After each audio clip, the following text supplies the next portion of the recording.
Hi there, it's Nicole for Simon Says Stamp with a card showcasing the December 2015 Simon Says Stamp card kit. I've used the cardstocks, the stamp set, the embossing powder, the Versamark ink, all from the December kit for my card today.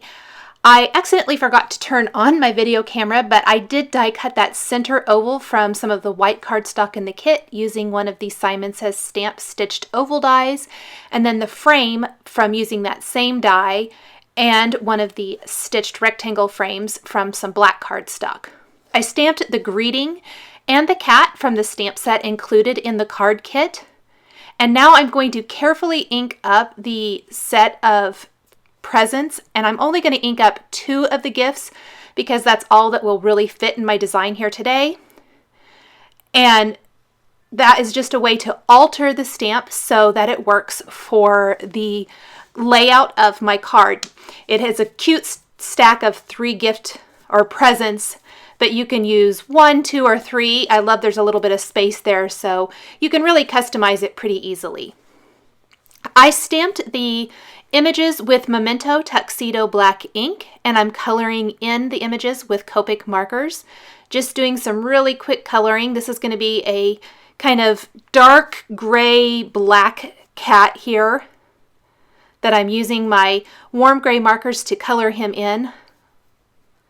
I always like to err on the side of going a little bit lighter, and then I can gradually work up to darker colors. The individual Copic markers that I am using are shown against the bottom of the screen here. The stomach portion is going to be a little bit lighter, and I also left the tip of the tail and all of the paws white. I thought that would be kind of fun. I'm going to use the dot technique to add some fun texture to this image, starting with my darkest color that I used and then gradually moving on to a little bit lighter.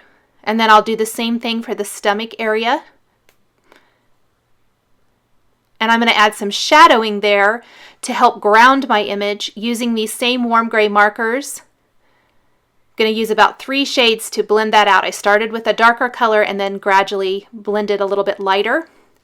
The scarf and the gift package here are going to be colored with some red markers, R24 and R29.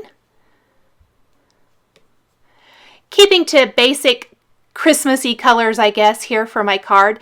And then the green is the YG markers that were shown here just a second ago.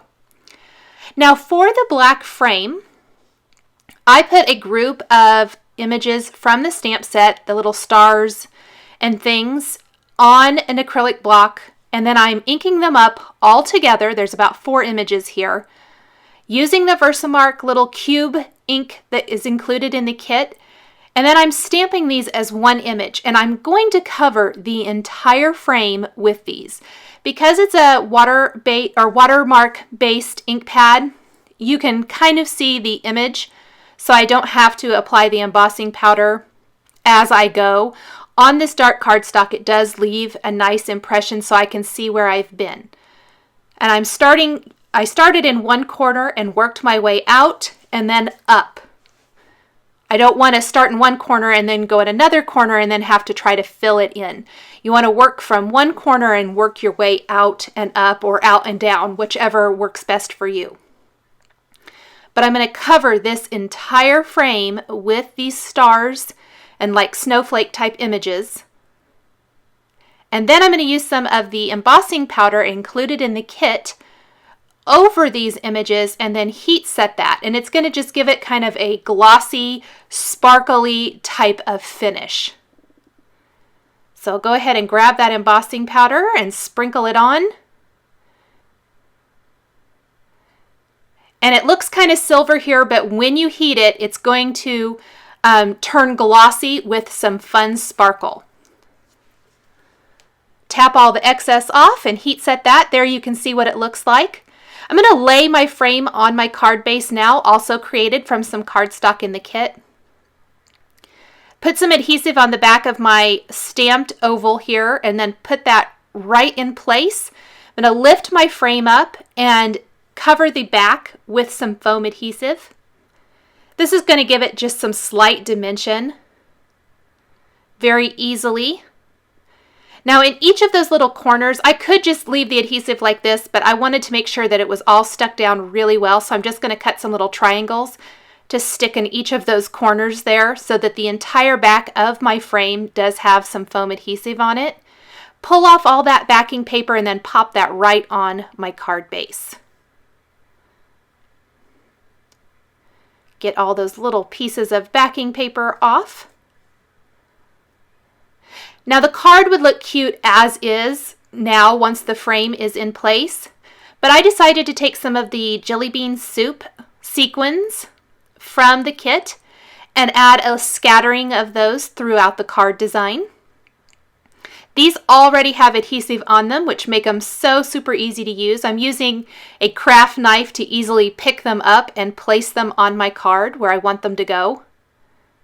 This just is a little bit easier than trying to get my fingers to hold on to any of these little teeny tiny pieces.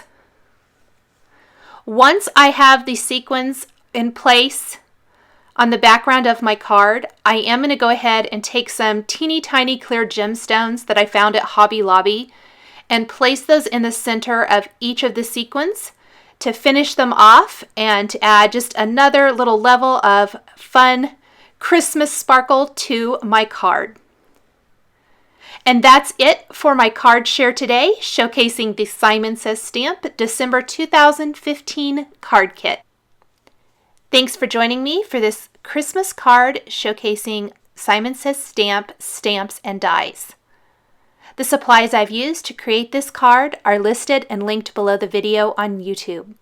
Please subscribe for weekly card making and stamping videos. Thanks for watching, and we'll catch you next time.